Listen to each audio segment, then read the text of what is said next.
exclusive interview on AmelieRadio.com, the real home of urban music. It's your girl, Classi Jazzi, a.k.a. Baby Doll, representing for AmelieRadio.com. I'm sitting here with the lovely LV Sharp and this nice cloudy day in Arizona.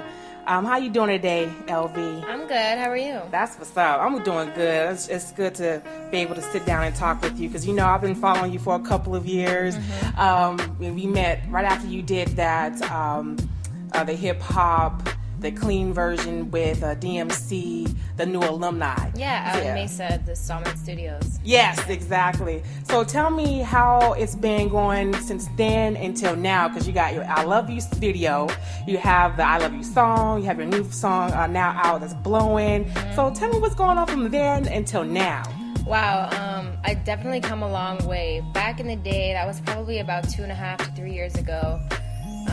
You know, I've always had a voice. I've always, you know, been singing my whole life, and it's been what I wanted to do with my life since I can remember. But I've definitely grown a lot as an artist as far as writing. I think is something that I didn't really come into until only a couple of months ago.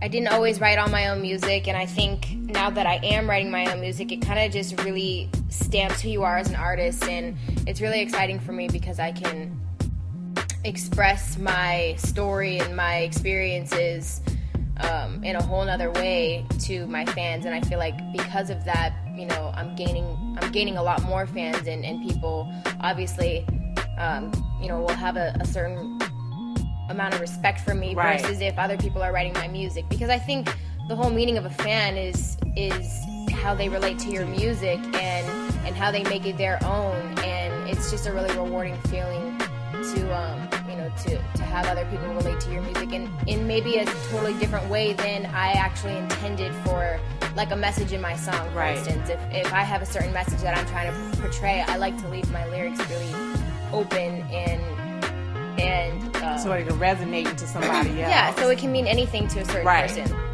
And so I would say I've definitely grown a lot as an artist in the creative aspect, but also as you know, what I have going on.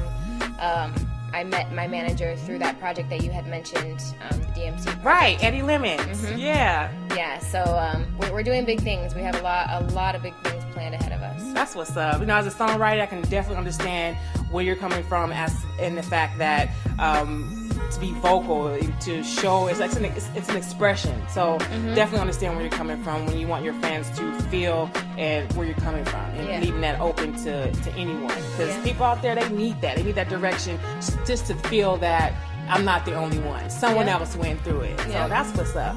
So now, being in this business, like, what's the most difficult thing or hard experience that you've had in this industry or in life to kind of help you get to where you're at right now?